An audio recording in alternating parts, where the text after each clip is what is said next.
What's up, everyone? Welcome to Trade with W. My name is Mark. I have a special guest here, ladies and gentlemen. I've known this guy for a while. We've been talking on IG for quite some time. We've been trying to arrange to sit down and actually have a conversation. So, ladies and gentlemen, give a round of applause for Rashad. What's up, man? How you doing? Hey, what's happening, Mark? How you doing, man? Good. We finally made it. We finally made it happen.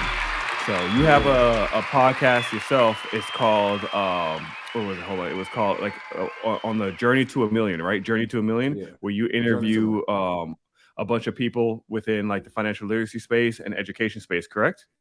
Yep, that's it, man. Pretty much. You know, I started that channel just to have the opportunity to show people who don't make a lot of money that it's not too difficult to become financially independent. So that's what we do. Do you want to give us a little bit of your background? Yeah, so you know, I'm married. My wife is also an educator. I'm actually a director in my school district. You know, I taught which is a new position, right? Congratulations. Yeah, appreciate it, man. Appreciate it. You know, yeah, it's a new position. I've been a principal for 4 years at the alternative school, and I was an assistant principal for 8 years, a teacher for 5 years. And you know, we went through the whole Financial Peace University deal. You know, going bankrupt 11 years ago and just having to rebuild our lives. And I was actually headed down that road again, going bankrupt again. And I said, you know what, we can't do this. So we have to do something about it. And I feel like you have to lift as you climb. As you get the information yourself, you need to be able to put the word out to others. And that's why I started the channel, you know, and I do this on the side. I'm also a realtor as well. So I do a lot of things, man. I'm always busy. I got too much going on. Yeah, no, you got multiple streams of income. Now, just to go back first, you say you are director of a alternative school.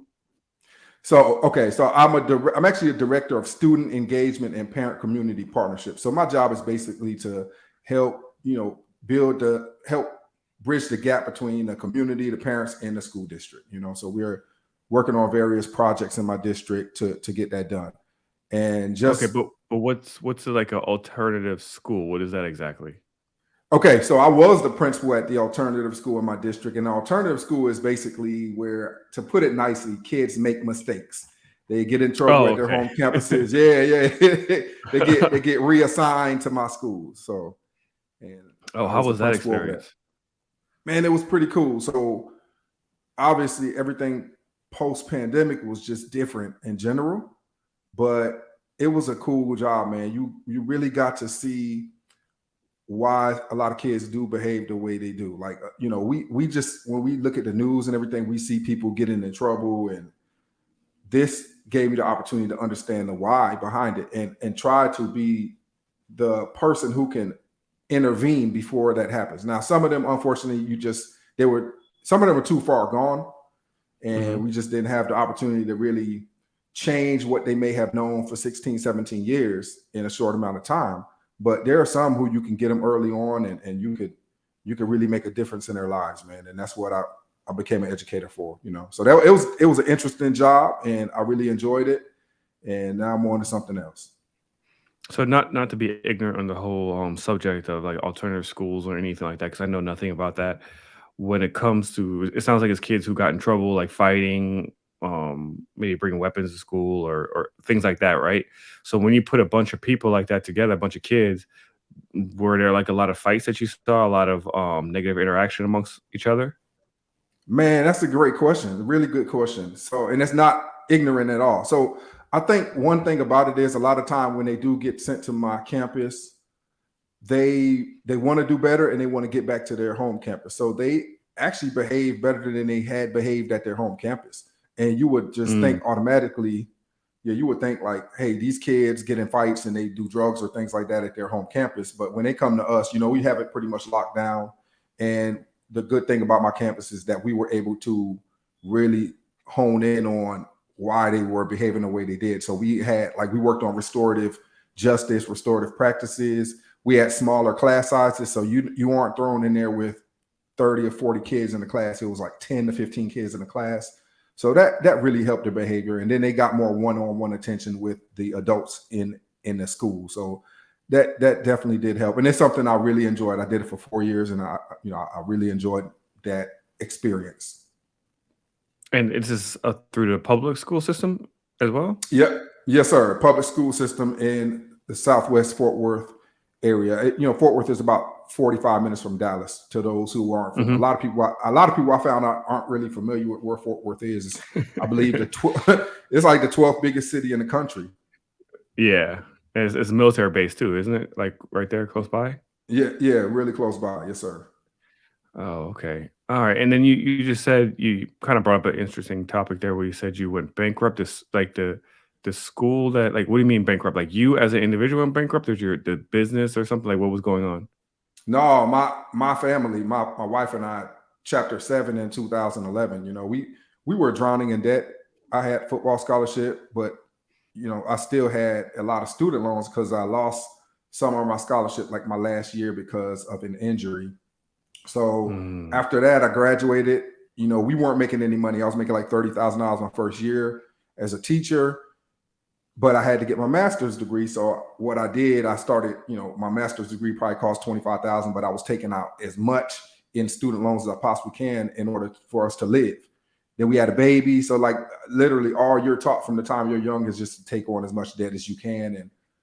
And it was just normal to us. So before we knew it, like we were just drowning in debt, and we had to do personal bankruptcy, Chapter 7, which is unfortunate, but it ah, definitely taught us some lessons. yeah, I'm assuming you came from a background they didn't talk about finances a lot? Hey man, I came from a background where the only financial experience we had was like scrimping for the next dollar. Like we lived in pawn shops growing up. And I knew when we Mm. pawned something, we wouldn't get it back. So that was my experience, and I always said, man, I can't do the same thing with my kids. There's no way. Yeah, and it's unfortunate because, like you said, you had a football scholarship, you got injured, and obviously, if you can't play, the school is no longer going to be paying for your schooling, Yeah. essentially. And I don't know, like you obviously African American, and I know within like the community, a lot of times we push sports above education. Is that what happened with you? No, I definitely understand where you're coming from. We definitely push sports over education a lot of time in our community, which is okay sometimes if you also understand that you need to focus on grades. So I had like a 3.2 GPA in high school, and my Okay. parents, yeah, I wasn't one of those guys who had a 2.0 and who had to do JUCO in order to qualify. My parents always preached like it all of this football and basketball doesn't matter if you're not able to qualify, Hmm. because and they showed me the numbers. They showed me the numbers. They said like one out of every 100,000 people will make the NFL or whatever that number was at the time. So they're like, Hmm. okay, so you're either going to have to pursue another career or you're going to have to get lucky and make the NFL. And I said, I'm going to try to be a principal. That was my ultimate goal. I remember career day in 1987 in second grade. I told him I wanted to be a principal. So everybody else was saying they want to Oh, be in the NFL. yeah, you went to So Princeton. That's awesome. At least you achieved that, right? So that's hey, awesome. yeah, Yeah, it's funny because I saw like it was this motivational, I guess, meme or something that was going around on Instagram, and it was really good. It's from like years ago, I guess in the '90s. But this motivational speaker was going to like a lot of the urban communities, and he was explaining about how like we put too much emphasis on sports, and he was saying like if you spent like you spend right now you go to school for 6 7 hours, you get out of school and you spend another 8 hours learning how to play football, basketball, whatever sport, and if you instead of doing that and taking that time and invest it into books, reading and educating yourself, you'll actually be better off in the long run. And he starts breaking down like the numbers of how many people actually get into the NFL. And it was really eye opening. I played that for my son because, for a while my son wanted to play sports, but he's not doing very good in school, my middle son. oh, So I was trying to explain to him, like that's to me, what's more important is education. Like I don't expect you to have perfect grades. I think I was really hard on my family in the beginning when it came to grades because my parents didn't care like if I did good in school or not. mm, Therefore, I made a lot of missteps growing up, and I had to work twice as hard or 3 times as hard once I got to college and stuff. So, I didn't want my kids to go down that same route, and same thing like your situation, I've met way too many of my friends. I saw them get sports scholarships, get hurt the first season, or realize they don't really wanna do this, and then they lose everything. They have to get college, loans, and then that's a whole other thing where you stuck with debt like yourself, and it's unfortunate too because, like, you're stepping into the education space I don't know what it is here in America, but it seems like this country doesn't put value on teachers and educators, which is really sad because there should be no reason that a lot of y'all are getting paid like $30,000 to $40,000 a year, and during the summertime you don't get paid, right? From my understanding, Well, or you do get paid. so no, we get paid. We get paid. I think what you're talking about. So I actually did my first 2 years in your area, and I what happens is that they pay you out for 10 months, and then in the summer you don't get paid, but they give you like two extra checks in May or in June, whatever. So yeah, you don't necessarily get paid in the summer, but you have been advanced that money prior to the summer, you know. But you're Yeah, correct, but it's like they don't pay enough money. yeah, and it's hard to survive because like a lot of times, I think it was my son. I think he saw his teacher like with a part-time job or something, or she told him they had a part-time job, and he was just like so clueless. He's like, why would she have a part-time job? And his teacher is amazing because she legitimately cares for him Mm, and the students. And I don't know if it's just him or it's just students in general, because I know also that some teachers don't care for the kids who are troublemakers, and if the parents don't care. You know what I mean? So yeah. like, why would you, as a teacher, put so much energy and effort into a student that doesn't care, and then the parents don't care, right? So we always make it a huge point that we communicate with the teacher on a constant basis, and I think and encourage every parent to do that, regardless how much time you have or don't have.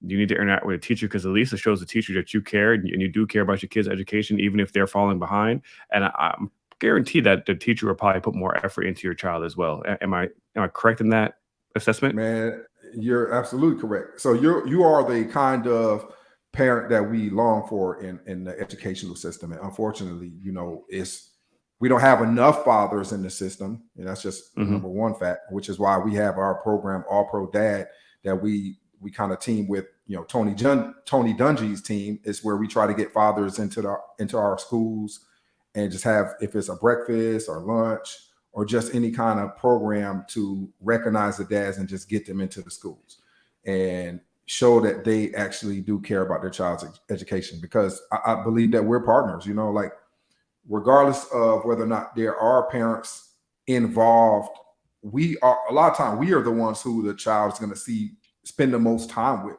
So we need to be totally like caring and compassionate to those children because regardless what they do with us, they're going to go back to a totally different environment when they leave our building. So yeah, you're 100% correct, and I, you're right. In America, we don't get the value. We don't get the value placed on our profession as we really should, and that's pretty universal. Like you can ask any educator in the country, and they will say they're underpaid or overworked or something like that. So yeah, you're absolutely correct. Tell me a little bit about that foundation that you just mentioned. You say you have a foundation for like dads. Yeah, so it's called All Pro Dad, and it's actually something that Tony Dungy endorses. You know, the former coach of the Colts and the Buccaneers.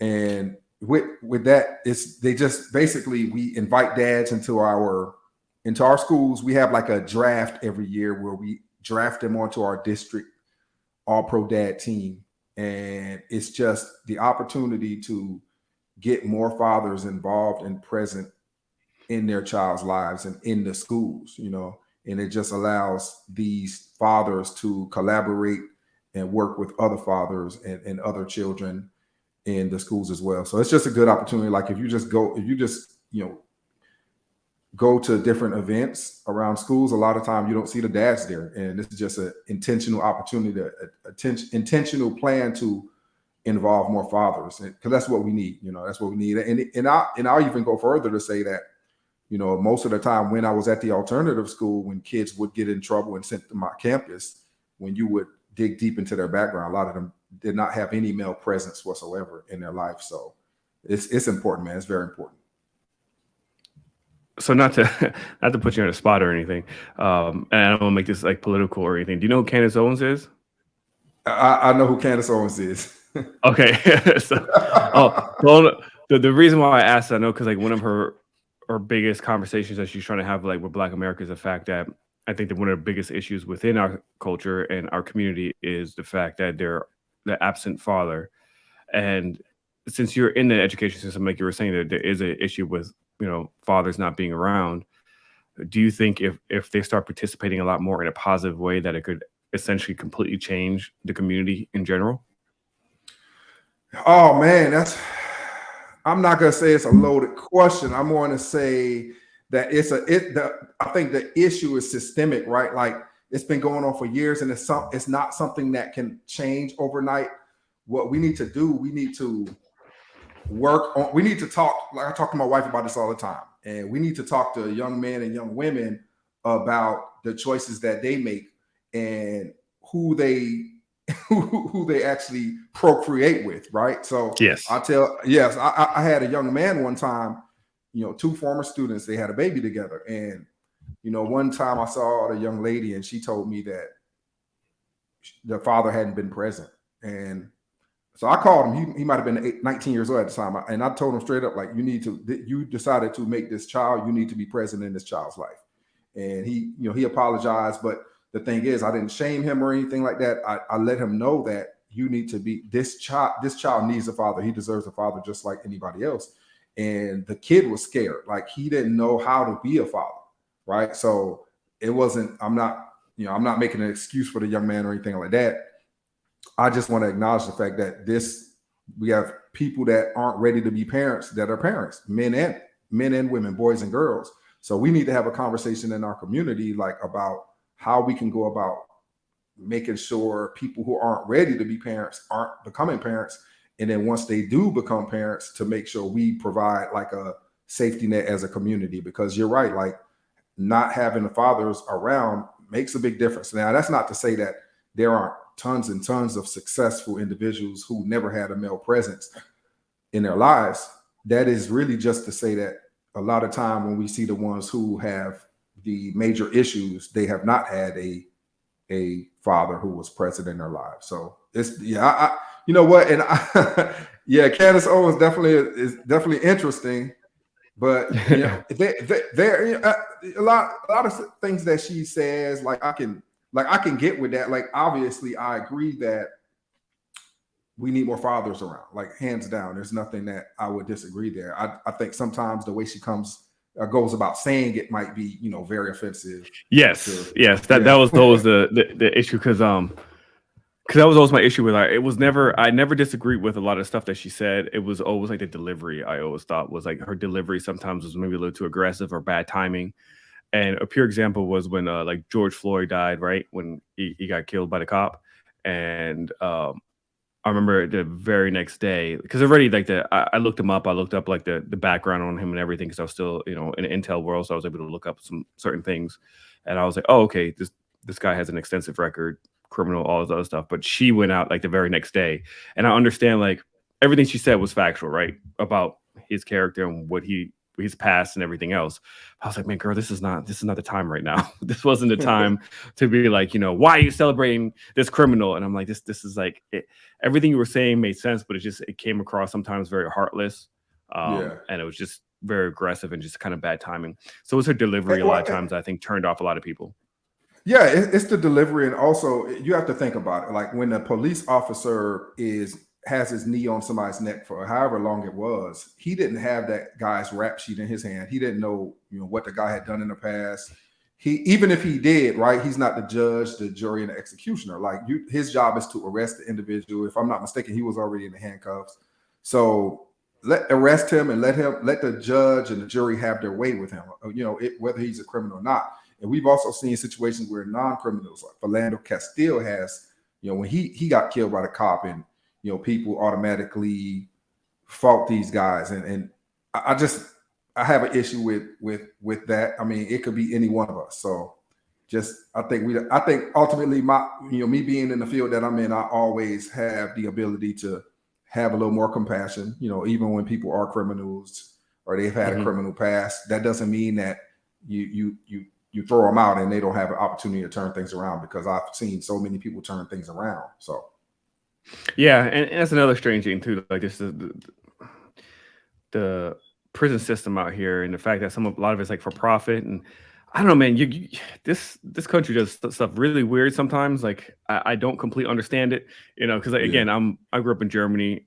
I'm used to the German lifestyle. I'm used to how they handle criminals over there, and it's just things in general. It's very different. Like for example, I never uh, a lot of I guess miscommunication or aggression a lot of times happens when cops just pull people over randomly on a highway or a stoplight or whatever. In Europe, they don't really do that. If you go on a highway, like you speed like crazy, there's signs there. Believe it or not, there's actually speed limit. Everyone's like, there's no speed limit on Autobahn. There is a speed limit, but you hit certain points where there is a sign that says slow down here. And if you don't slow down, you can keep driving however you want. But they have cameras everywhere and they flash and they get your license plate and you get billed for it. So it's like Really, they do. really. Yeah, there's no real need for interaction with the cops to pull you over. Like it was very different. So me and my wife, we went back to Europe in 2020 during the pandemic, and at that point it's been like 14 years since I've been back, and I turned the wrong corner, going into traffic. Clearly, I was like, "Oh shit, I'm in the wrong spot." Try to turn around. Cops pulled me over. They saw that. They were like, "Okay, what's going on here?" So they pulled me over. They weren't aggressive. They were not at all. I was like, "Hey, sorry." It's like, I spoke my German, obviously. It's like, I just got here. I made a mistake. I turned the wrong direction. They were like, "Okay." It's like, you got to be really careful, like you could have caused an accident. So just make sure you pay attention where you're going. Remember, this is the sign. I'm gonna wave you in so you can turn around. Okay. All right. Have a nice day. That was it. So it's very different than over here because I've had, I've been pulled over at gunpoint. I've all that stuff. I just I know how to behave because my whole situation always has been situational awareness, at least. And I had this conversation with another friend. If a gang member, for example, comes up to you, Rashad, right, and he's like, "Yo, I like those kicks," take them off. You can be like, "No, why would I do that?" And if they show you a gun, are you going to take them off?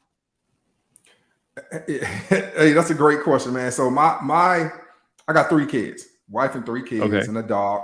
And my objective every time I leave my house is to get back safe. So if somebody gonna take my shoes, here, you can have my shoes. Like you want my car, you That, can have that my and car. Exactly. Like And that's that's it. my mindset. Yeah, that's my mindset. So I'm like, if someone has a gun, why are you going to argue with them? And that's the same thing with like the police officers. I don't care if you think you're not in the wrong or not. It's the safest thing. Like my life is not worth an argument with a cop. Give me a ticket, arrest me, whatever. I will fight that afterwards. I just need to make sure I get home safe. So that was always my mentality moving forward. But also, again, I was also a cop for 4 years in the military, not Oh, by choice. So I also knew like what to do and what not to do. yeah. So it's I got mixed feelings, man, within like just our community. It's like I have mixed emotions a lot of times, and I don't know if it's because I'm my military background or if because I come from Germany. I don't know. Um, but I tell you what, I do get very angry sometimes when it's a clear change that could be made and people are just refusing to do it. That really frustrates me a lot of times too. So um, Yeah. yeah, and again, you're in the education system, um, and just tell me like overall like how's your experience been like just for one, why at such a young age did you want to be a principal out of all things? Man, that's a great question. I would say because so I didn't start school till 2nd grade. My mom homeschooled me until 2nd grade. And I remember in 2nd grade, like middle 2nd grade, I got pulled down to the office and the principal said, "Hey, what do you know much about what I'm here for?" And I said, to spank me. And I like that was always like what I thought principals did. But he was an older white gentleman, and he just kind of put his hand on my shoulder and said, "No, that's not what I'm here for." He was real compassionate, and from that moment on, like I said, "Hey, I want to be one of them." Like that's a true story. I was 7 years old, and I said, "I want to be one of them." So I ended up doing what I need to do to become one, and then I try to always remember, like, you got to lead with compassion in everything that you do. Everybody has a story. Everybody has their invisible backpack, and if you can help them to unpack that backpack and kind of work on some things they may be going through, then you could be the change that individual needs in his or her life. So yeah, at a young age I want to be a principal, man. But the field, the educational field, definitely needs a lot of revamping in order to continue, because right now there are some things going on that it's going to be difficult to sustain over the next 5-10 years. Like what? You know what? There's such a high emphasis on testing. If you ask any teacher, they're stressed out over state testing. I mean, it is just it's a beating, and what it does, everything trickles down, and they obviously the state puts a lot of pressure on districts. The district puts pressure on the principals. Then, of course, what's the principal going to do?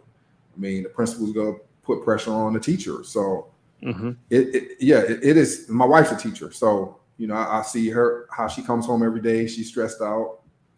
She teaches special education, and you're expected to get children like move them leaps and bounds from where they were the previous year, and that's by any means necessary. Like there's really no excuses to why you can't make a child go from a fourth grade reading level to sixth grade in 1 year. Like it's just it's tough. There's a lot of things in our field that I think need to be changed in order for us to stop losing good educators. I know too many good educators who have left the profession, and we just can't lose another good educator, man. Do you think that you guys are losing because of the pay and the frustration of everything, or is it the pay and the stress, or is it just the stress? Like, what do you think is one of the major factors in why so many teachers are quitting? Because I've heard that actually, even here in Orlando, there's been like a mass exodus. Apparently, I mean, this is what I read in an article that there's been a mass exodus of educators. So, what do you think are some of the key factors? Man, that's Like interesting. You brought testing. up Orlando. Yeah, yeah. So I started teaching in Volusia County, and the reason I left Florida was because I could make 30,000 in Florida, or I could make almost 50,000 at the time in Texas. That was 2007. So Florida has always been criminally underpaid their educators, and even to this day, like every now and then I look up Orange County public schools or Dade County, Pinellas County, just to kind of see where they are, and the pay is just nowhere near where it should be. But that being said, it is pretty much universally known that teachers are underpaid. But for the most part, that is not the reason that people have left. That was always something that people always said, okay, I don't make enough money, but I love what I do.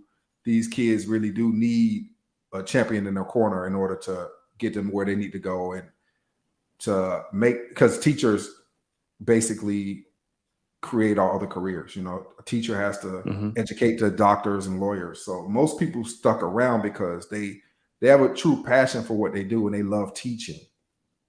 What has really changed that recently is just the fact that the amount of stress that is put on educators. Like, you work from 8 to 4, but then you're at home with your family and you're not focusing on your family, because from let's say 8 to midnight, you are grading papers, or you are stressing about what is going to happen at school the next day. So it's not only the fact that you have so much stress dealing with testing. Now you have the elevated behavior issues that have come post pandemic. Even we always have had kids who are going to act out and misbehave, but it has been elevated post pandemic. So it's just a laundry list of things that's going on right now that's causing some of the really good people to walk away from the game. But we need to, when we form committees, and a lot of time these committees don't have any educators on the committee.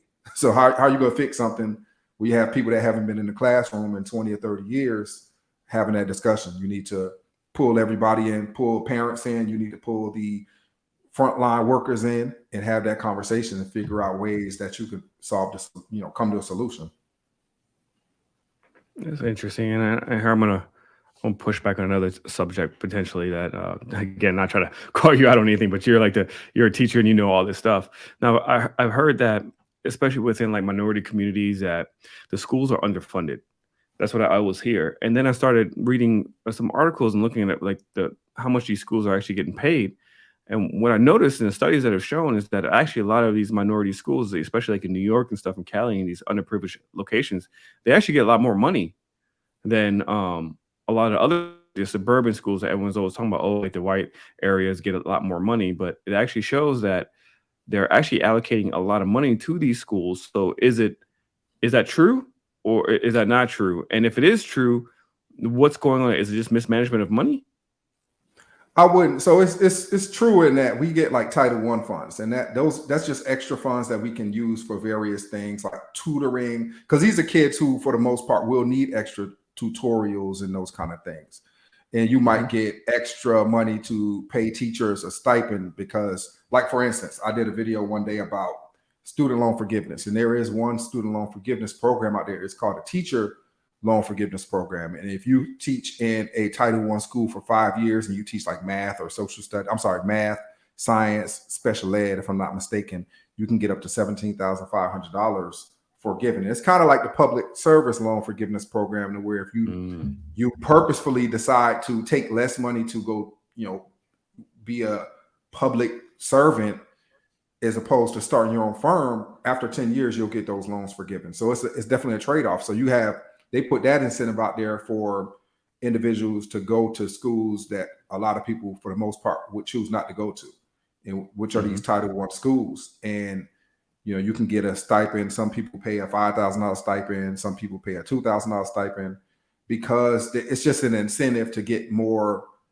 rock solid educators into that particular environment, because those kids are the ones who don't have much stability, just, for lack of a better term. They don't have much stability in their personal lives a lot of times. So you need to get even better teachers, because there's a stat that says if you have 2 years of poor teaching, that can set you back for the rest of your life. So who usually is going to end up getting those, if you don't have these incentives in place, who ends up getting the poor teachers? If you think about it, it would be Hmm. those campuses. So yeah, we do get extra funding like Title I funds and those kind of things to allow for tutorial opportunities and to allow the districts to attract and retain teachers who would be well suited for those campuses. So what's happening then with why are they still so underfunded? Do you feel like it's still not enough, or do you think it doesn't even matter how much money they throw at these schools? There's always going to be the lack of just good educators. Well, and I won't necessarily even say in this particular situation it's a lack of good educators. First of all, there will never be enough really good educators. That's just like there'll never be enough good police officers. There'll never be enough good. You're always going to have people that struggle at their particular their fields. But what I will Mhm. say is that when you have a lot of these communities, they've been heavily underserved and they've been in such high poverty levels for so long that the parental involvement is difficult. A lot of time you have the parents who might not necessarily even understand what the work is that the kids are doing, even if it's like second grade math. You have parents who have multiple children in multiple grades. They have multiple jobs. They might have to go, work one job full time, and then they might have to work another job full time after work.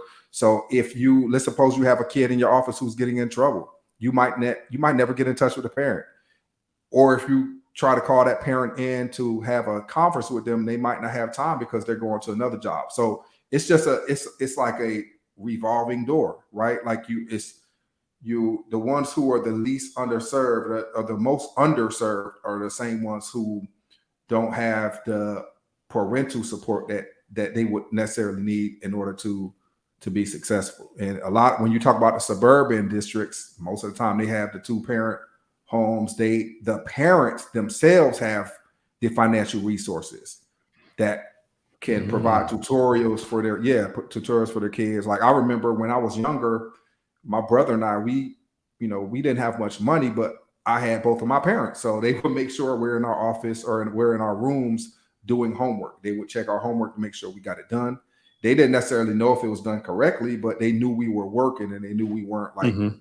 kind of, jerking around or anything. So it's a multi-level issue, but it's not something that will be fixed overnight. It's something that we need to come to the table and all have solutions. But like I said, for me, it goes back to having that parental support and having those both parents in the home. Because most of the time when we have those issues, it is because one parent is not in the Single home. parent home. Yeah, Yeah, yeah, single yeah. parent homes and stuff, It, yeah. but let me just make myself clear. I have some of our best students that I've ever had come from single parent homes. So I don't want, when people hear these kind of things, they think you're saying, oh, if you come from a single parent home, you're not going to be successful. And that's completely false. What we say is that most of the time when we have our issues is because it's a high concentration of parents or homes that don't have both parents in the home. That's just a fact. Yeah, yeah, yeah. I mean, of course, it's a generalized statement, but it's not doesn't mean it applies to every single situation. Yeah, no, I get it. It's just like when it's like when even when it comes to like racism or stuff like it sounds terrible. But it's like every Asian is great at math. Now that doesn't mean that every Asian is great at math, but statistically it's shown that Asians really outperform in math than most other ethnicities and minorities and stuff. So I Yeah. totally get that. What's your thoughts on charter schools? Man, one of my line brothers actually is the superintendent of a charter school. And I think what he did, he opened his charter school in the hood, right? And his job was to provide an opportunity for those kids in that particular neighborhood to get the highest level of education that they could possibly get prior to coming back into the public school system, because they didn't feel like they were the local public schools in that area were providing the top-notch education that those kids needed. So my thing is that, I'm being a public school educator and somebody who's always been a public school advocate, and who I've always sent my kids to public schools, except for one time I ended up sending my oldest to a charter school because I was desperate at the time. I didn't feel like I honestly didn't feel like my son's school had the tools necessary to properly educate black boys at the time. So I took him to another school out of desperation, But then I got him back into the public school system as soon as I felt he was ready to be successful in school. And I have never been the biggest fan of charter schools, only because when I looked at them as competition to public schools, but now I don't necessarily look at them as competition. I look at them more as a supplement. Like clearly it supplemented my child. I was able to pull my child out and send him to one of those schools to help him to get to where he needed to go, because I felt that at that time, like my own public school, my district wasn't ready to serve him, but this charter school did. So I don't look at them as an enemy. I think that there's always going to be a high demand for better schools, whether it's charter or private or public schools. So I don't look at them like an enemy of public schools or anything like that. Yeah, They're jumping in where they see there's a demand. yeah, yeah. No, because I've heard like the mixed feelings on charter schools. For example, one, I guess the teachers don't need the same qualifications as you do in actual public schools. I heard that they actually take funds from the public schools. Is that true? Right? They take certain state funds from the public schools. Yeah, I don't know exactly how that works, but I do know that anytime you are taking a public school child to a charter school, you're going to get the money for that child. So technically, either way it goes, they're getting funds from the public school system. And you're Hmm. correct when you say that their educators, their teachers don't have the same qualifications. So even as I think my son's old principal or assistant principal, he didn't have his administrative certification. So I had to go to school and get my master's degree, and I had to pass a test. But then this guy, he just had a 4-year degree, and he was an assistant principal at a charter school. So yeah, they can do their own thing for the most part. I don't know exactly what the criteria is for them to hire people, but I do know that it's if they have a teacher shortage there and they need to hire some teachers quickly, they can easily hire those teachers because they don't have the same qualifications. Like with us, if we have like 3 jobs open, well, we need to have somebody that's certified in that particular subject that we're short staffed in. We might never be able to hire that for that position when they can. So yeah, it's definitely some pluses to want a teacher, and there's some pluses to going to work for a charter school. And then you look at I see you got your dog in the background. Yeah, sorry. Yeah, I was trying to mute it right when I heard him bark there for a second. This dog, man. It's like I told him I was in an interview. Anyways, Yeah, hey, I told my dog, no. she's been laying right there, like waiting for me. But my dog is, she's a golden retriever, man. So she's pretty well behaved. People don't understand, like Yeah. when you have these podcasts going on, you have a billion other things going. You have a dog there, you got a wife that's ready for you to come out of the room, and there's so much going on. Yeah, yeah. It's that it takes a lot of work. My kids are quiet. My dog must have heard something. That's why he's barking. Um, Yeah, no, it's very interesting about the charter schools. The reason why I was asking is because my kids were in charter schools all the way up until last last year or this year. My daughter was this year. My son, I took him halfway out of his year in a charter school last year, and I put him in a public school. And I Mhm. gotta say, man, I was real hesitant for a long time. My wife was always like, maybe we should just put him in a public school. I'm like, hell no. I was like, no, charter school. I always felt like it was like private schools that you don't have to pay for because they do the lottery base. And I got my kids into one of it's like the top five in Central Florida. Got them in the school. I'm not Mhm. gonna name the name because I don't want to like bash it or anything. Uh-huh. The school it was very outdated, right? They still use books, physical books, no computer, none of that like STEM stuff. So I was kind of like, okay, this is what I'm talking about. Yeah, to get real books, Uh, they were heavily focused on math and English. But I also noticed that once my son got to that school, his interest in school really declined. Um, and this is like a very well sought after school. The only reason we made it on the list for one was because I was in the military and they had like they were very military friendly. So if you were military and active duty, that puts you in front of the list.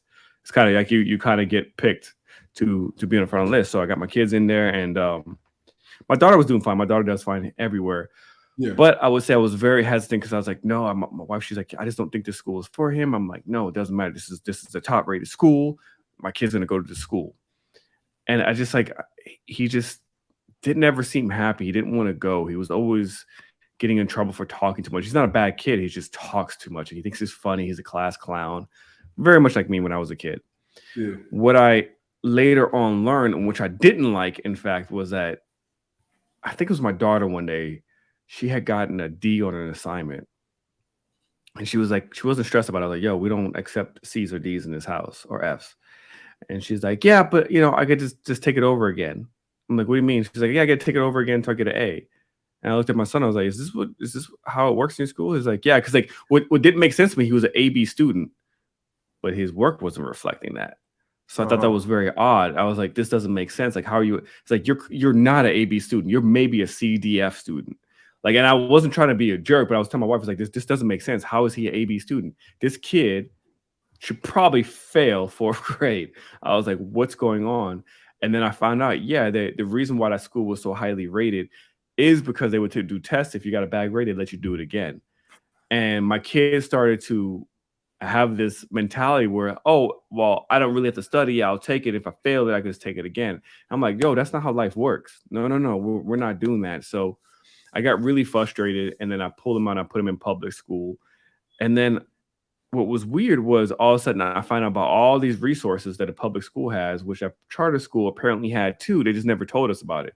They didn't tell us Mm. about all these online programs that they had, this free tutoring they had. There was all this stuff they didn't tell us that the public school had, and they had free lunch, which was it didn't matter what your pay range is, like how much you made. It was free lunch. They had sports activity, they had music, which the other school didn't have. They have Mhm. like PE, art. They have all this stuff that that school didn't have, the charter school, and he's so much happier over there. And his teacher really cares, and it's just very, very different. And I just didn't realize, and I feel bad because for so many years I'm like, charter schools, education system is by far better than public schools. But now it seems like the public school is kind of catching up, or at least they have a lot more programs that they offer to kids that their families can take advantage of.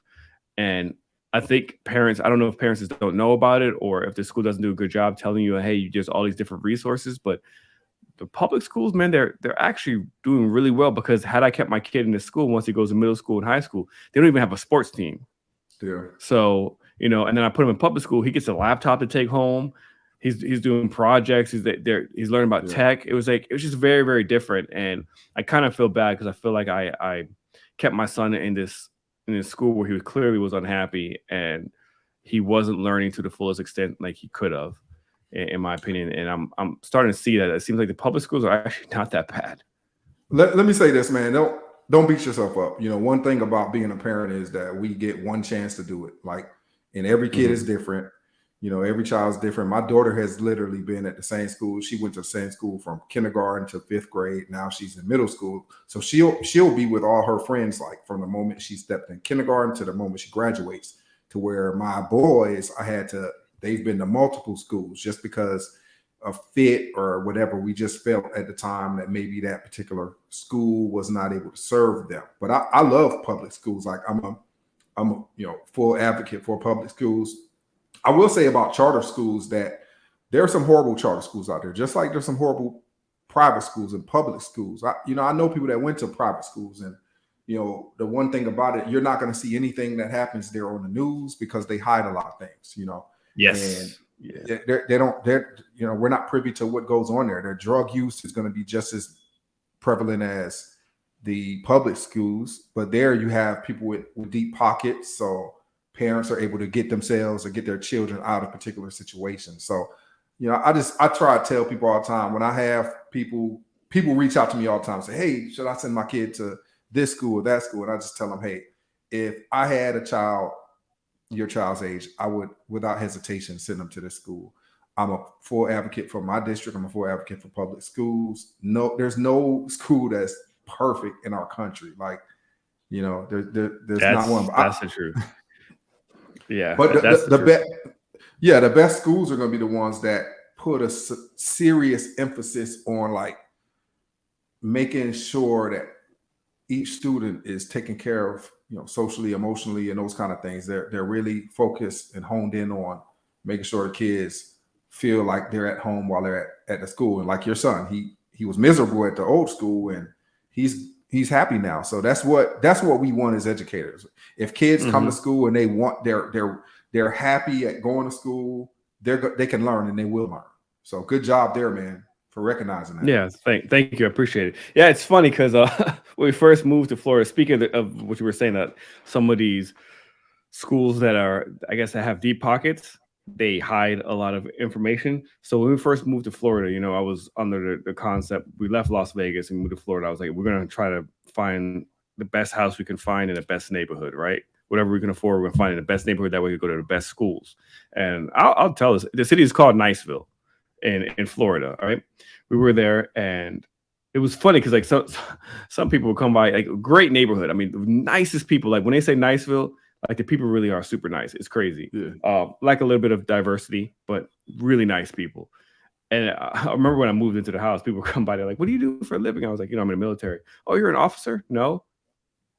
How you afford this house? That was always like the weird response. I'm like, well, I'm just my bills are low. I pay off my stuff. Like I made the right choices. But anyways, there was a school specifically that I wanted my kids to go to as I got older, and it was Niceville High School.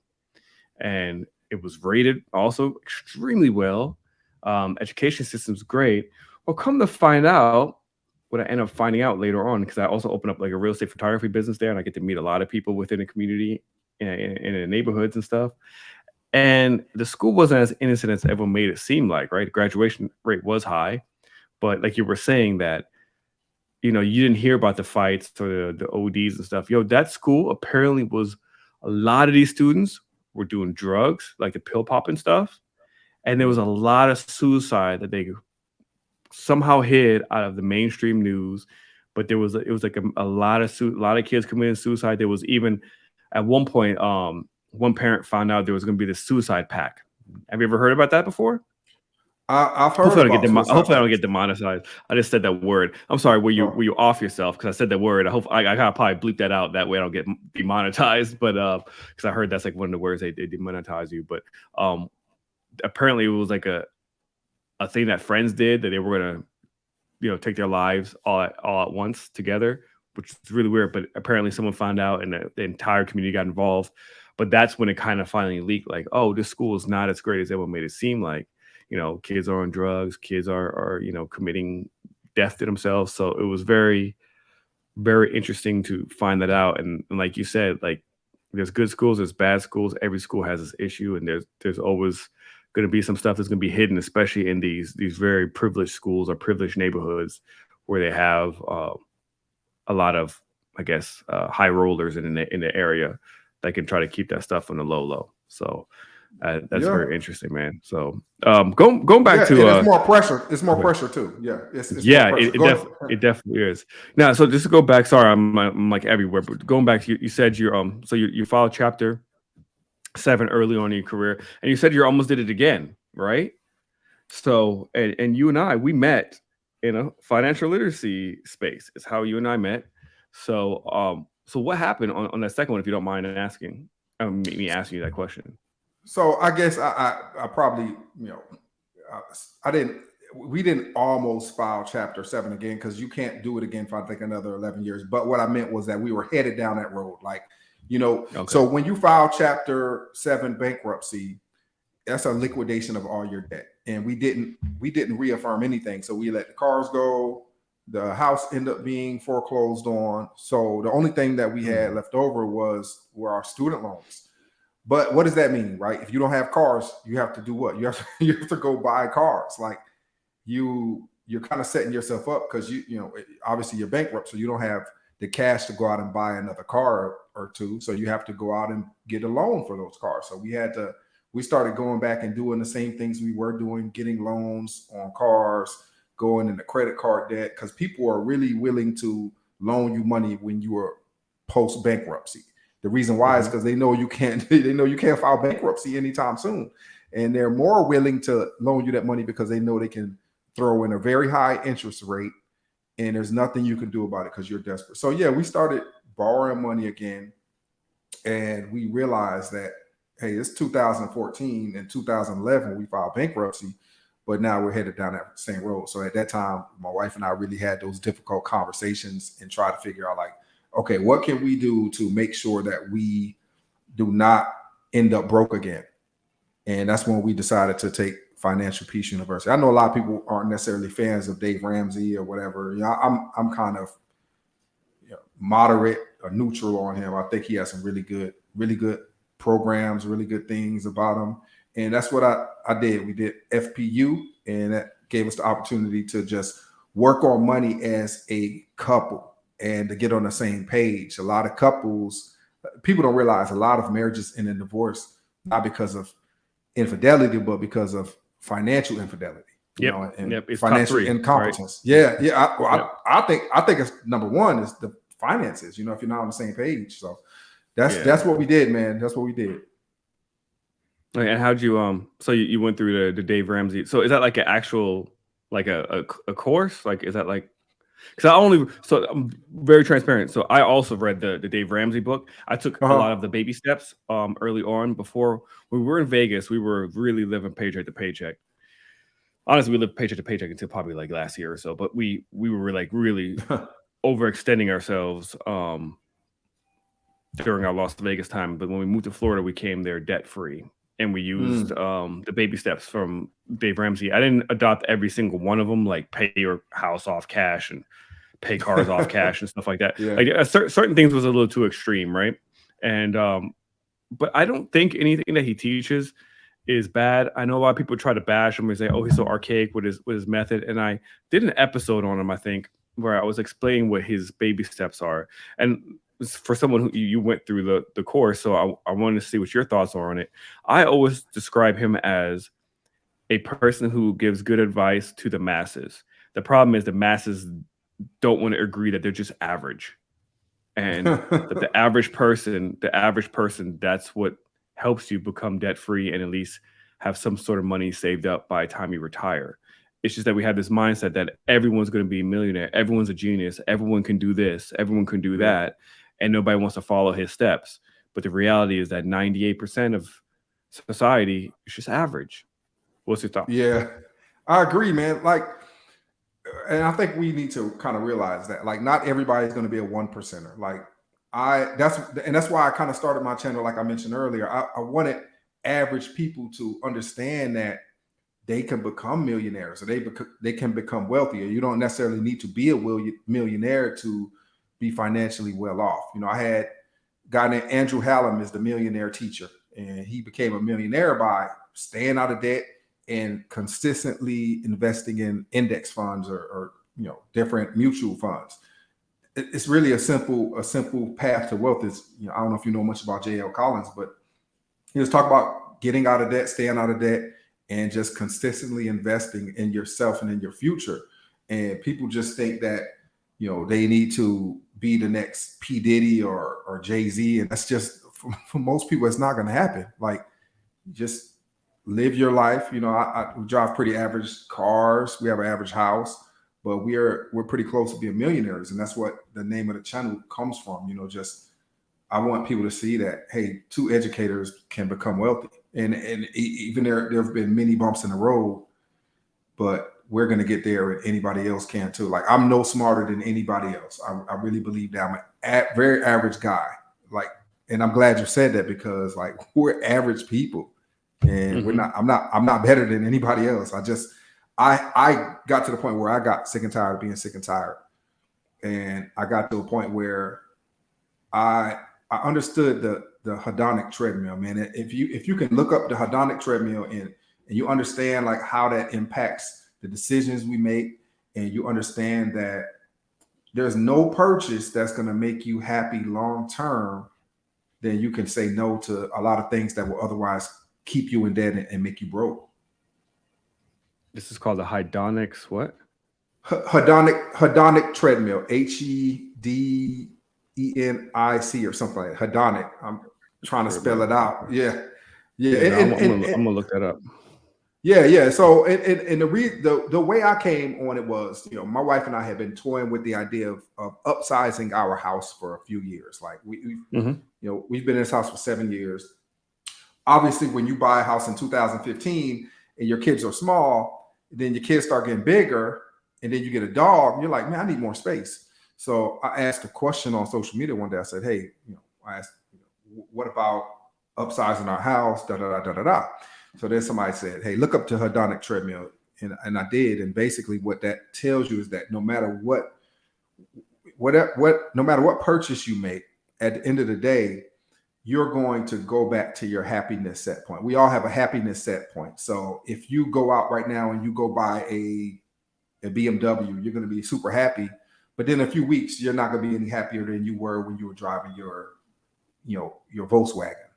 Or if you buy a 5,000 square foot home, you're going to be on cloud nine for a few weeks, few months, but then you're not going to be any happier ultimately than you were in your 2,000 square foot home.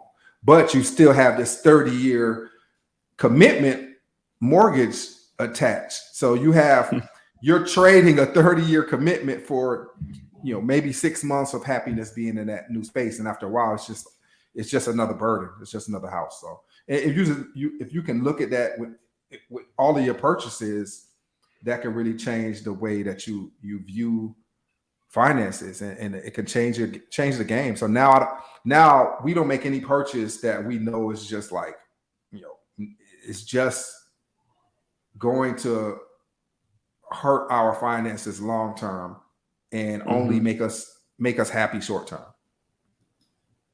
Got you. So are you guys on, like, a really strict budget now, or do you still try to live life? The reason why I say that is because I've been in many different crossroads, right, where I've been super ultra frugal. My wife hates Mhm. that, right?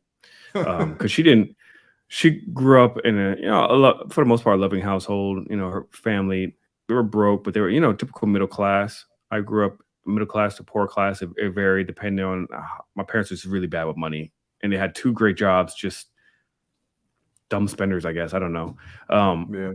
but my biggest fear is to go broke. So sometimes when I feel like I'm getting short on cash or something, I turn into this. Everything's got to be frugal, like frugal on everything. We're not going out. We're not doing this. We're not doing that. And then I've come across way too many people, especially folks that are like Dave Ramsey's age, right? Like friends that I had, their parents or whatever, who were financially savvy, who were like, I'm not spending any money. I'm going to sacrifice everything from my 20s into my 60s, and then when I retire, I'm going to live life, right? And then they die within a year after Hmm. retiring, or like that. Literally, like I don't want to name him, but he probably doesn't listen anyways. Your friends never support your stuff until you make it. Anyways, but his wife's parents super frugal. Like the dad is like a penny pincher on everything. Like would not spend money, wouldn't buy his wife a new phone or like nothing. Like they were super ultra cheapskate. He's always talking about it. He's like, yo, this shit drives me nuts. It's crazy.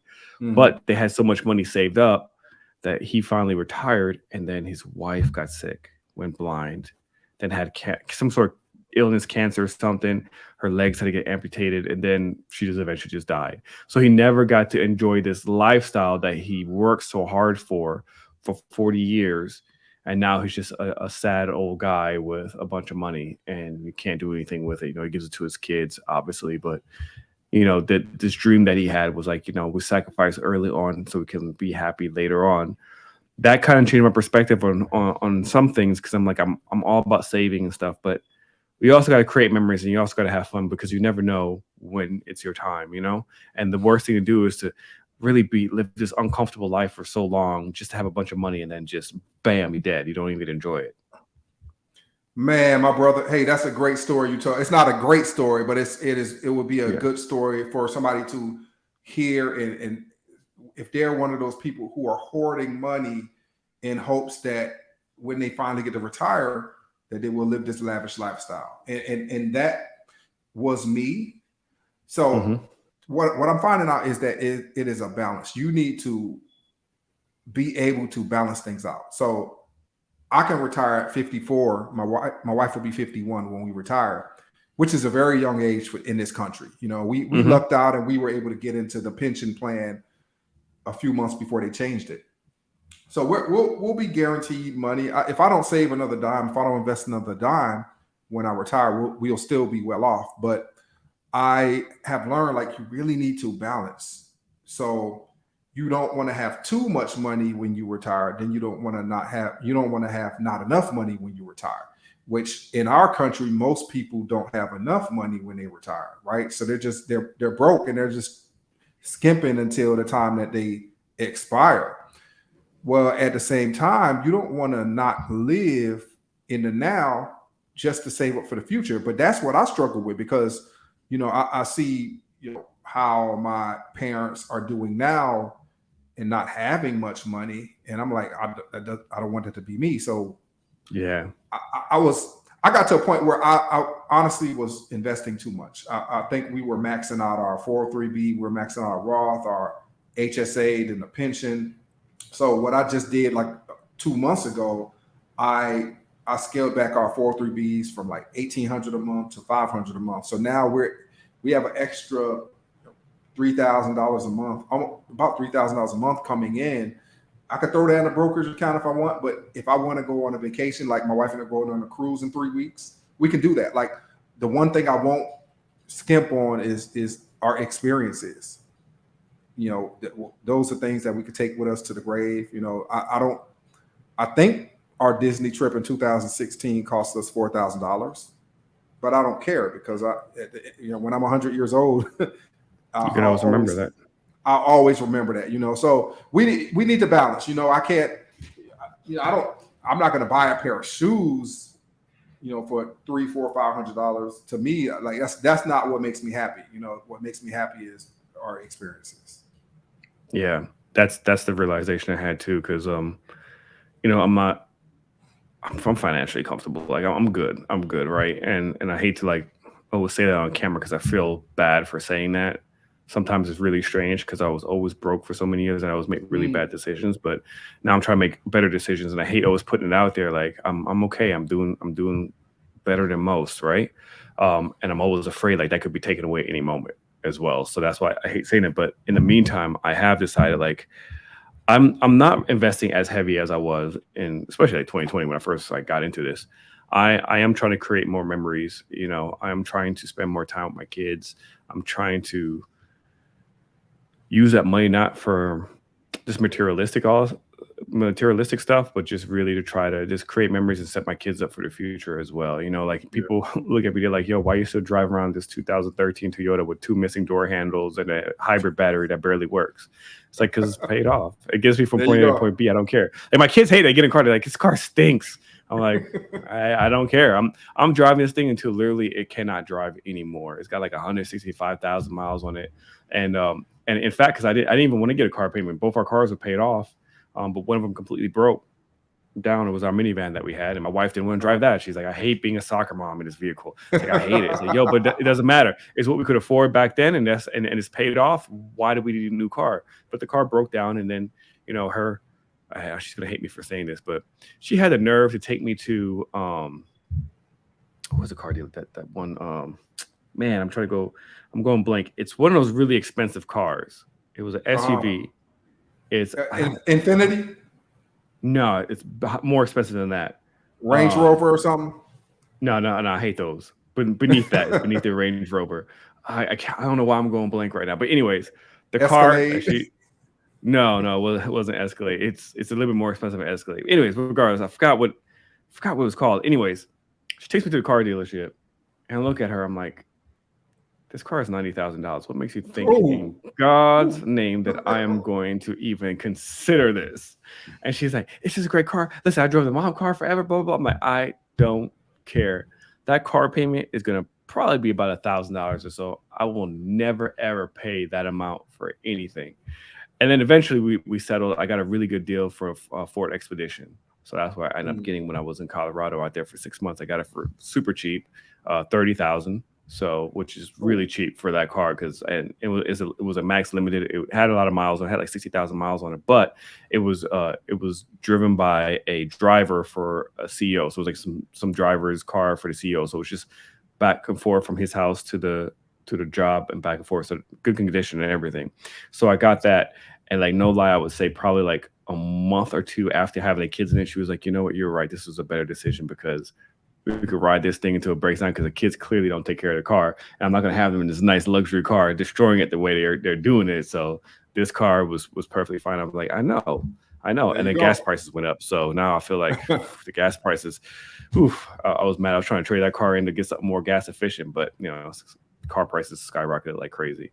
So it's Like it's it's crazy. Man, crazy. yeah, so I know. So we're a little bit over an hour of me just talking. Now you have your own podcast. Initially, we were gonna. I was gonna come on your podcast, right? So talk about your podcast a little bit, and then whatever questions you have for me, man. Because I know you said you want to talk to me too about certain things. I'm completely open to have a conversation with you as well. I have time. I'm not in a rush or anything like that. But you want to tell people like how we actually met? Like, go ahead. Man, I think the first time I saw you was on Pocket Watching with JT. And I was like, that dude is pretty cool. I like that dude. I just like the demeanor and everything. Like what you were talking about. You held it together well.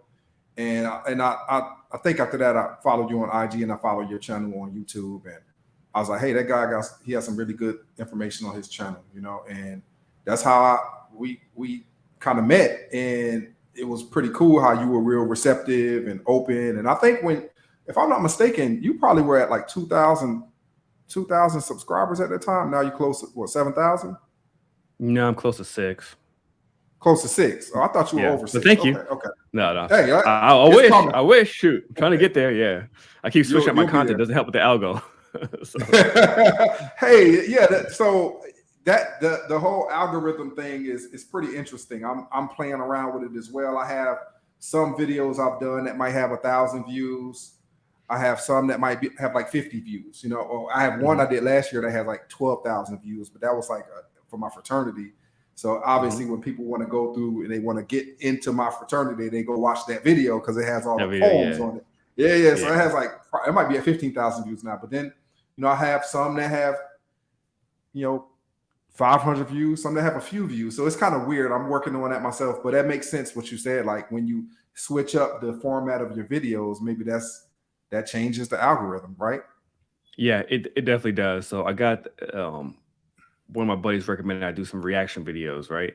So that's why Yeah, you see, like, if you look at my content now, I've been dropping like a lot of reaction videos as fillers to try to keep my channel going and have like some content to for people to watch. It's a hit or miss. Sometimes I get a couple hundred, sometimes I get a couple thousand. So it just depends on, I guess, the title or whatever. But what I yeah. learned is like I did do a bunch of videos and I have gained about 400 new subscribers off of that. So clearly it works.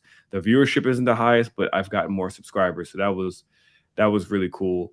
And yeah, because I thought you and I met before JT the Pocket Watcher, but I guess I'm wrong. I thought we met through like a different group or something like that. Um, I could be yeah, wrong. no, I who could be knows? All wrong. I know is that I kept in touch. You were a really cool guy, and I checked out your podcast, and I like your podcast because it's very focused on like you're really focused on like providing real value with the average day person. It seems like. Yeah. Um, so what even made you decide to do a podcast? Hey man, so I actually I'm trying to remember. So I had people who would reach out to me about finances, like on my Facebook page, my personal page. I would talk about finances all the time, and then I did a couple little videos on YouTube to where I talked about finances.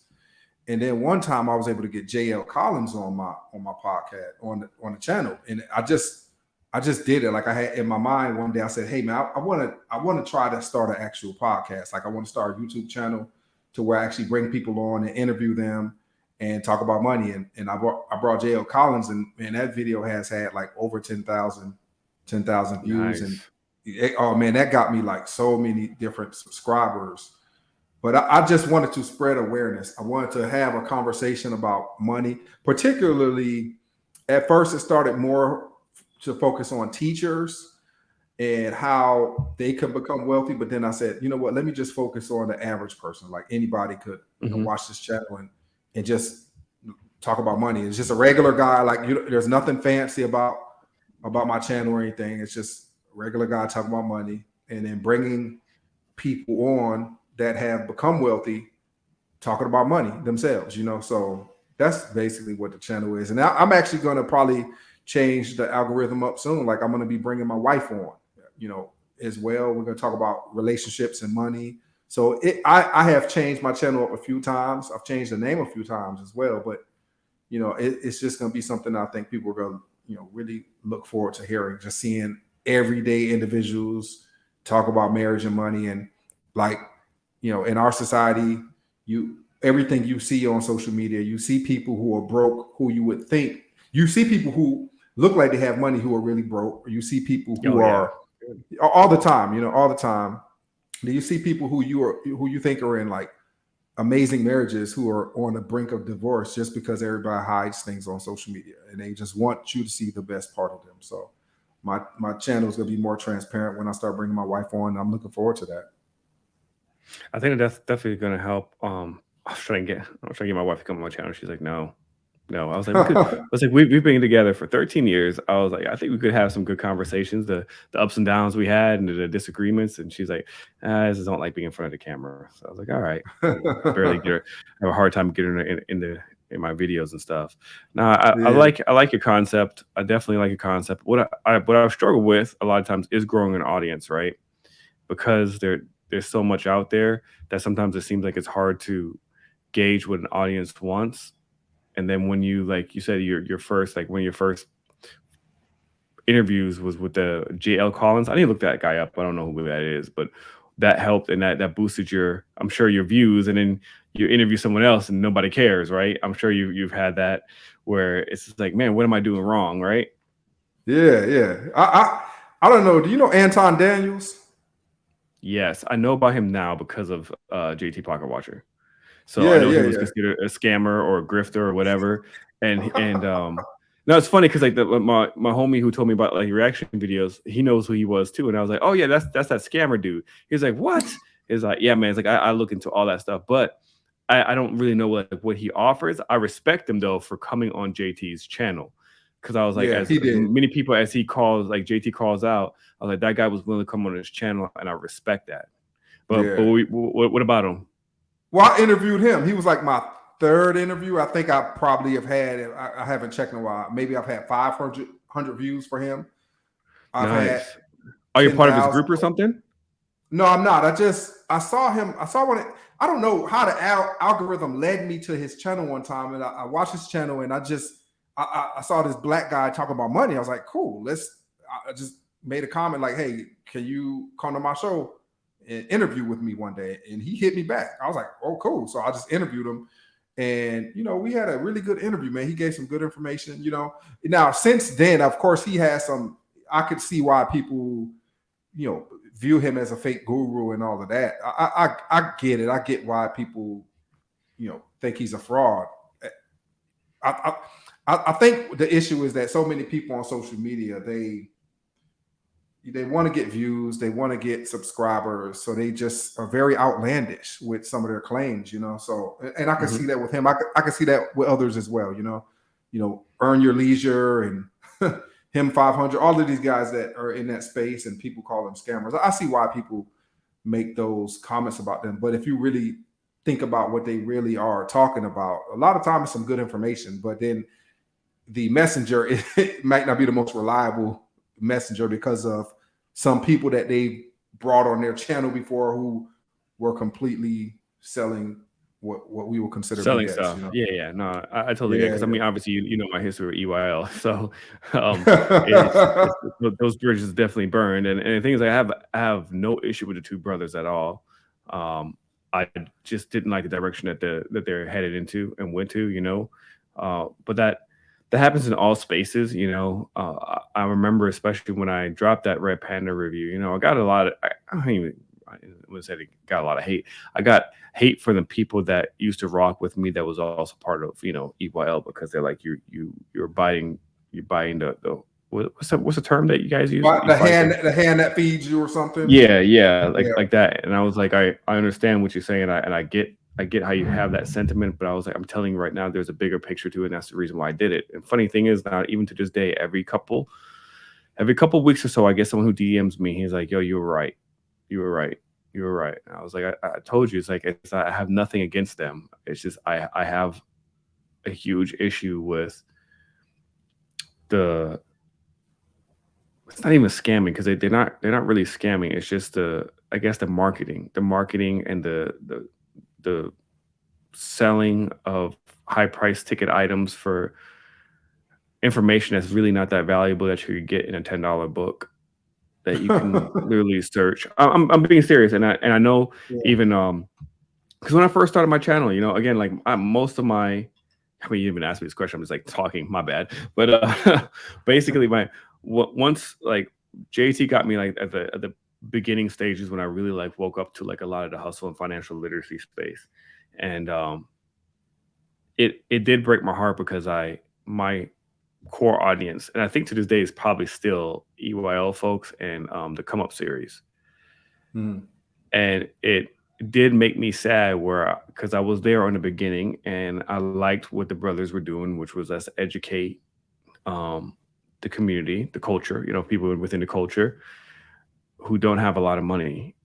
And then I don't know what happened. They just had to scale, and now all of a sudden it just seems like money is the forefront of what they're doing. They bring on a lot of questionable people.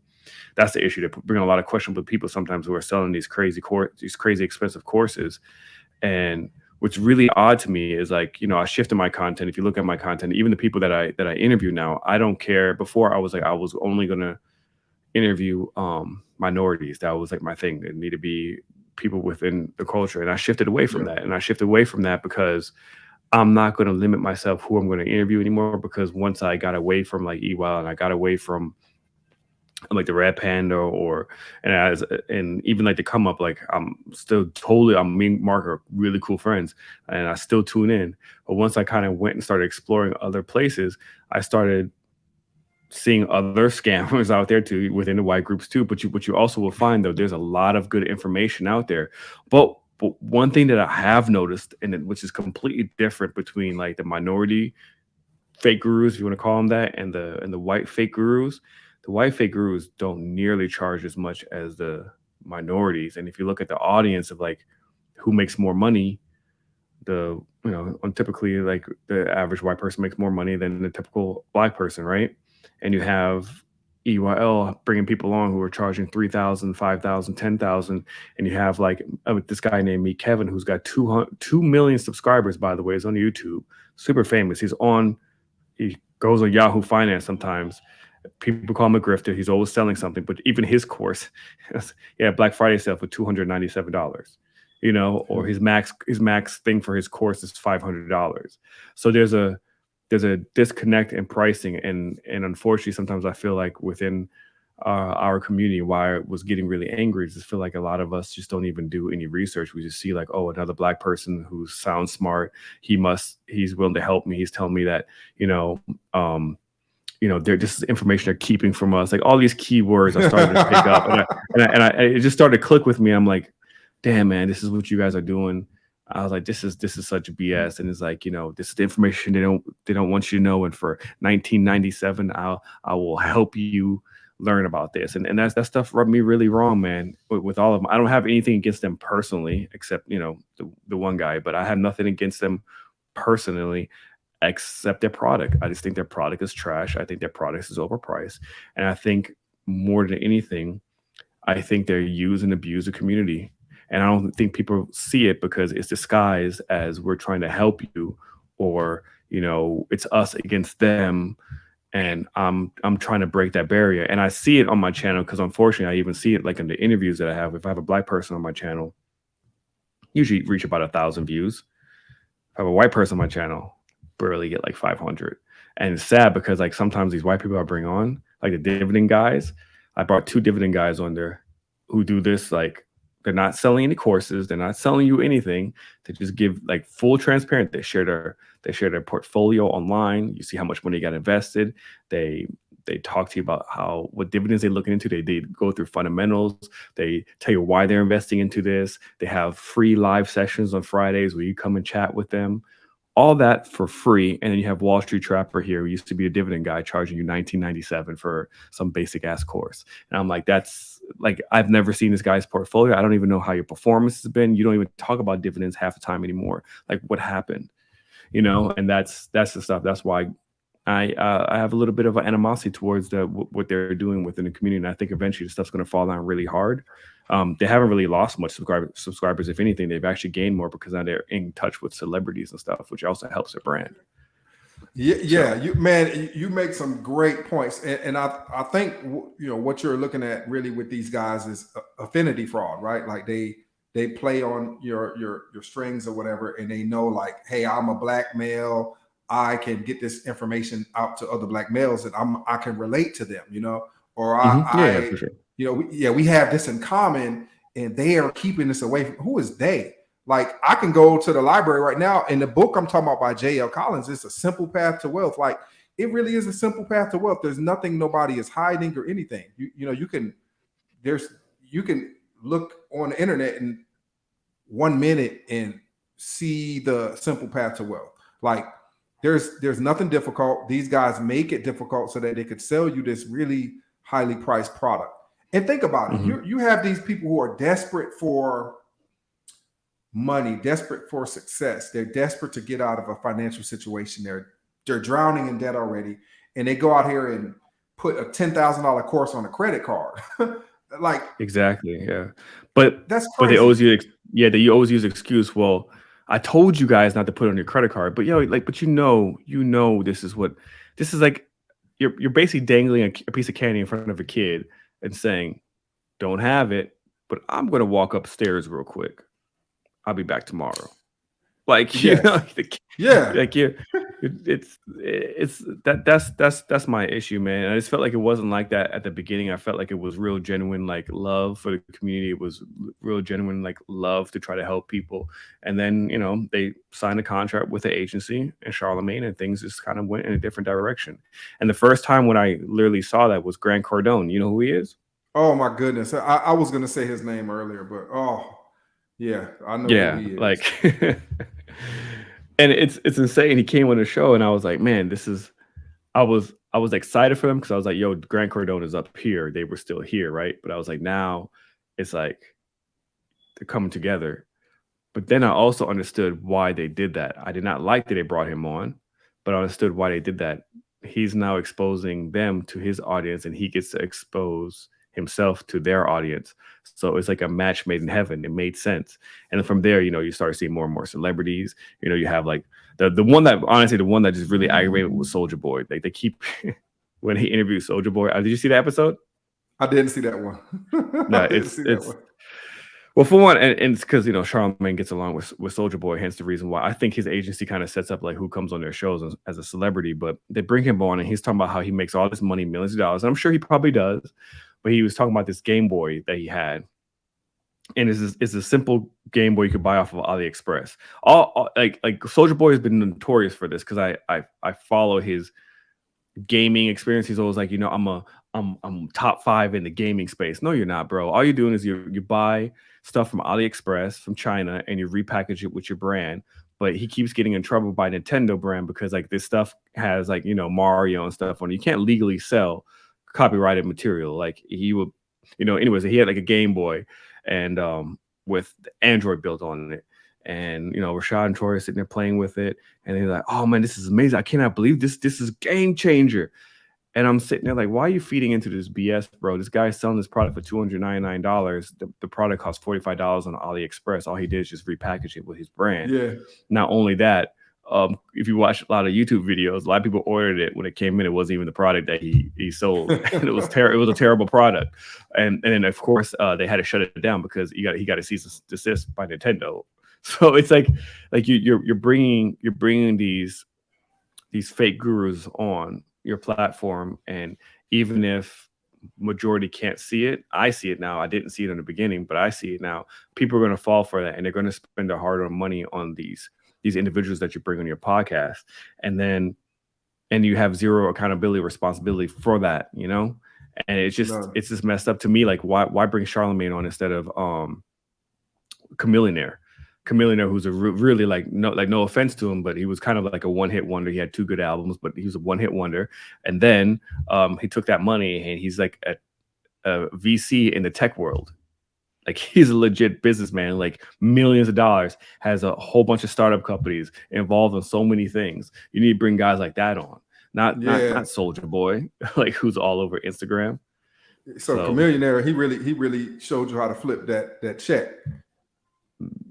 Yeah. If you ever just look up some of his interviews, like, he did it the right way. It's amazing. That's why he doesn't do music, and I think he still gets royalties off of that, Riding Dirty song.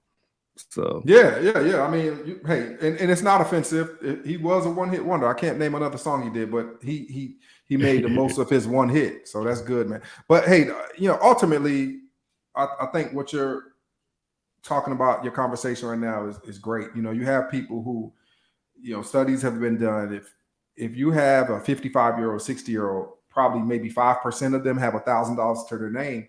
So when you have people who are spending $5,000, $10,000 on courses, they don't. Most people that have $5,000 or $10,000 in cash, they're not going to spend it on a course. They're doing okay. Most people don't have that much cash, so for them to spend it on a course, they're putting it on a card. They're not giving you their cash. Yeah. So it's just, to me.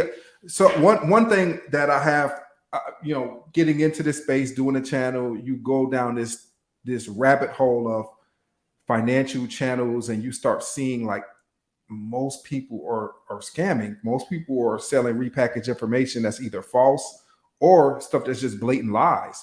And that's what I see coming down these financial spaces, man. So we have to continue to change the narrative. You will never hear me talking about anything that is questionable. I'm going to talk about a tried and true way to build wealth, and that's going to be on stocks, bonds, mutual funds, index funds, and real estate. For the most part, that's what's going to get you to be financially well off. Yeah, I agree with that. The thing is, like, I don't even have a problem with people selling courses. Just make sure if you're going to charge a lot of money for it, that the value is there. That's the thing. Like, you know who Ryan Leslie is? I'm sure you do. The musician back in the day. Oh yeah. Yeah. So he sells an investing program too. $10,000 costs $10,000. Yeah, it's expensive, right? Yeah. You never hear me calling him out, and I could tell you why I don't call him out. I actually know someone who's in the course, and he checks in with her 2 times a week. He has multiple classes. Him actually doing it. He has a team. They trade together. They talk about investing and stuff. So that's what you get. Like, you literally get a real mentor for that, right? To me, that's worth it. If you really have someone who can hold you by the hand and is literally guiding you and giving you real valuable information, cool. Makes sense. Is it a lot? Would I pay for that? No, I wouldn't. But I'm just saying this in general. But if you want to talk about like what I've seen versus, somebody else who charges $10,000, you have zero access to him besides some Telegram group where he just posts some stuff in there every once in a while, and a potential Zoom call, like a 30-minute Zoom call. To me, that's insane. You rather go with Ryan Leslie, who you can actually probably look up his income. He has businesses. You can actually vet this guy. and does he have a financial background? No, he doesn't. But I'm sure he's surrounded by the right people, and he's proven that he's checking in with you. He actually cares about you. He wants to make sure your portfolio is good. He does a portfolio review. He has people there to help you. Like, to me, that's value. that's worth it to me, because I know Now, there's people who is your pay. friend happy with that? But Is she happy with yeah, his yeah, course? she's fine with it, but she's also, I mean, she's also high six figures, so she Oh, makes good money, so it doesn't affect her like that. But even a person who maybe doesn't have that much, let's say you make $50,000 a year and you pay $10,000 for it. Do I think that's smart? No, because you don't even really have money to invest at that point. yep. Like if you're struggling and you're taking a credit card to pay $10,000, okay, you're gonna learn all this information, but that $10,000 you could have actually used to invest yourself and probably Yep. learned the ups and downs yourself by just simply reading. And if you invest into a growth stock, all of a sudden it goes down. You invest $1,000 in a growth stock and it goes down 80%. You're like, oh, okay. Well, I learned my lesson from that. Let's not mess with companies who are not profitable. Let me shift somewhere else to more the blue chip or a dividend or or just an index fund. So that's like, I feel like you could have took that $10,000 and did something else with it for sure, versus just Yeah. hanging out with somebody online. I agree with you So 100%. yeah, and that's why me and JT get along, man. Like it's I always have that conversation when people always tell them like, if you're gonna spend money on like trading groups, even if you want to be a trader, I get that all the time. Like, which group do you recommend to be a trader? Well, do you even know how to trade? Do you even know anything about trading? How much money do you have? You have to ask yourself that first, because everyone wants like this quick rich thing. That's why these people sell on YouTube and Instagram. They get so popular because they're telling you they have the cheat code to your success within like a little bit of time, because they've achieved it, so therefore they can help you achieve it in overnight. But that's not really how it works. For one, if you're trading, you need to have expendable income. Like for Hmm. real, you have to have it, because you're going to lose. There's going to be times where Yeah. you lose. There's some hard lessons you're going to learn in the process. I have expendable income, therefore I'm able to do that. And then when I don't have expendable income, or if I'm tight on a budget, I cut back on that. That's like something I don't need right now. Yes, my goal is to be a successful, profitable trader, but I'm also realistic with myself. Like a lot of people in this space, they say the profitable trader. Okay, let me see your 12-month income statement. No, no, no, no, I'm not going to show you my broker statement. Why not? Is it because it's going to show you this? Is it going to be like one good day, bad day, bad day, one good day, bad day, bad day, one good day, bad day? Like you're not a profitable trader. You're not good at that. And that's basically how my account is. It's like this on a trading account. It's a roller coaster. That to me, Yeah. that's too risky to say I'm gonna call myself a full-time trader if I have 4 or 5 bad days, but one good day. Just because my risk management was good, that one day outpaces the 4 or 5 days. That still means they suck. Like you're still not that good. Like, yeah, Yeah. it just means that I got lucky on a day. So Yeah. that's just my thoughts on that. So yeah, That's but why. Is that why you have trading with a dummy? yeah, no, the trading with a dummy, man. Do you remember, like, you're probably like around my age? Remember the dummy books back in the day? Yeah, yeah, yeah, yeah, yeah. Yeah, I used Investing to. like a Yeah, dummy yeah, and all yeah, that. Yeah. yeah, yeah. Investing for dummies, or how to train a dog for dummies, or acting for dummies, or coding for dummies. I used to Yeah. read those books a lot when I was a kid. Anything I ever wanted to learn, I would just go buy the dummy books. So when I came on my channel, I was like, oh, initially it was going to be called Investing with a Dummy, but I wanted to be a full time trader. So I was like, I'm gonna take the audience along with me as I learn about this space, and I could talk about and just be transparent about it. I stopped talking about trading as much, not because I don't trade. What a lot of people may not know, I've actually slowed down on trading during the summer because I took a 3-month break with my family, and I've just been off my game for Hmm. the past couple of months because I just don't have the time. I'm going to be really real with myself. If I don't have the time, I'm not going to actively trade every single day if I can't even set up. I'm just setting myself up to lose money. And one thing I'm really good at it at this point now is know when to stop or know when not to trade. I'm Yeah. relatively good with that at that point.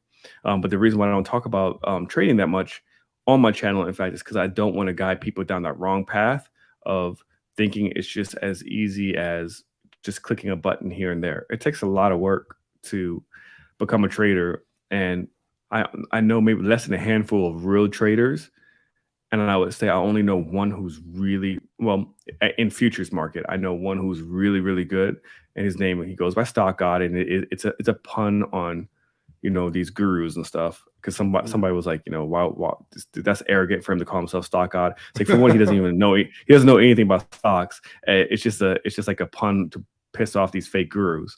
But Yeah. he is as transparent as can be. He shows you his losses, his wins, and he shows broker statements and his performance online. Puts on Twitter anytime you ask him, he'll show you, no problem. And that's what you don't get with a lot of these people, because you quickly will learn that a lot of these people actually don't trade for a living. They may have had a good week here and 5 bad weeks there, but they will take that 1 week and they'll post it, or they'll get into these journals where they can manipulate it, or they do the replay and they record the screen and hide the part where it says replay. There's so many tricks and trade, like I've learned throughout the time, where I'm like, damn, man, like you're not even like a real trader. It's easier to sell a program than it is to trade yourself, because you're minimizing the risk. And it makes sense. Like, I don't knock it. My issue with a lot of these people is just be upfront about it. And once I started asking, I think it was January, I told myself I'm gonna start asking anybody I interview if they say they're traders, do they make more money trading or selling courses? And I make that very clear now, especially when I start setting up interviews. And you'd be surprised, a lot of people say, "Oh man, I can't come on." Like, it's always some excuse or whatever all of a sudden. And it's because you don't want to answer the question, because the truth is you probably make more money selling courses, and there's nothing wrong with it. Just be upfront about it, because the perception is that you're making a living trading. Yeah. Correct. But I mean, look, just be real. Like, if I'm proficient and I'm amazing at trading, there's going to be two ways I can go with that route. One, I would never train and I won't even talk about it, because I'm just doing my own thing. I don't need money for anybody else. Or two, if I'm not great, I could show my strategies to some other audience, but I'm going to stop trading because I'm minimizing the risk. I'm getting your money to pay me. You're paying me to tell you how to trade. So if you lose money, oh well, I don't care. I'm still gonna get that residual income every single month. Yep. I'm good. Because there's this penny stock trader, and I know people call him like a fake guru, Timothy Sykes. He's apparently really, really famous. You look him up, and someone asked him, like a major platform, they asked him, was like, do you make more money trading or selling courses and educating? And he said, I make about 13 times as much selling courses and trading. He's like, I'm an educator. That's what I do. It's like, I barely trade. He's like, I made my success trading. Yeah, I took X, Y, and Z to whatever. If you hear his interviews, he doesn't even, I mean, I don't know. I've heard mixed things about him. I don't know the guy. He seems to be kind of trustworthy, but I don't know, because he's very upfront. He's like, I'm an educator. I'm not really a trader. He's like, I know how to trade. He's like, but what I learned this skill that works, and I'm teaching people. My method works. Yeah, I can't knock it. I think Terry Iodroma, right? She has these courses as well. Who? Terry Iodroma. Trade and Travel. Oh, okay, yeah. You don't really touch on that. We might have to do that offline, right? Yeah. I don't want to burn any bridges for you. So let's just say I'm not a fan. So I'm not a fan. Okay. So I just stopped doing reviews. I stopped doing course reviews, because what's the purpose at this point? I've done so many of them, and if at this point I feel like I've got enough of my content on my channel for you to know what's a red flag and what's not. But I don't know, man. I don't know. It's very, very interesting world. But yeah, man. I mean, I could keep rambling, but I listen. I appreciate you for coming on. Like I say, if you ever want me to come on your podcast, I'm more than welcome to come on here. I'm also, you can use this footage for whatever you want to, if you want to use it for your channel. I really appreciate you coming on. I respect what you're doing, man, and keep grinding and keep helping the youth in the community. I love it. I love it. I appreciate you, man. It's clear you're an advocate for educators and for the educational system. So I appreciate the kind words, and thank you for having me on, man. It's been a great time. We almost had 2 hours, man. I haven't gone that long with anybody's, but yeah, next time I come to Old Town, I'll look you up, man. We could definitely get together, bro. Definitely, man. Definitely. I like whiskey. You like whiskey? You know what, man? I don't drink much, but yeah, I can. Oh, okay. Never mind. I don't want to get now. I'm sorry. I'm down for a little glass. Okay. Yeah. No. Whatever. But it sounds good. Definitely link up, man. So yeah. So until next time, everyone, make sure you check out. Oh yeah. Tell people where they can find you. I'm sorry. Okay. Make sure. Yeah. Just YouTube Journey to a Million. Just go ahead and subscribe to my channel. I'm trying to get to 2,000. That's my next goal, and eventually we'll try to get to about 10. But stop playing around with this algorithm every damn week. Yeah, definitely. Yeah. And where can I find you on Instagram or Twitter? Do you prefer Twitter or you prefer Instagram? So on Instagram, it's my old channel's name, Wealth Building Educator, one word. And you can email me at thewealthyeducator@gmail.com. I'll respond to that email every day. So if you have any questions, thewealthyeducator@gmail.com. Follow me, Wealth Building Educator, on Instagram and on YouTube, Journey to a Million. So, man, I appreciate you, man. Thanks for having me. No, thank you anytime. And everyone, make sure you follow this brother and support him. Until next time, peace out.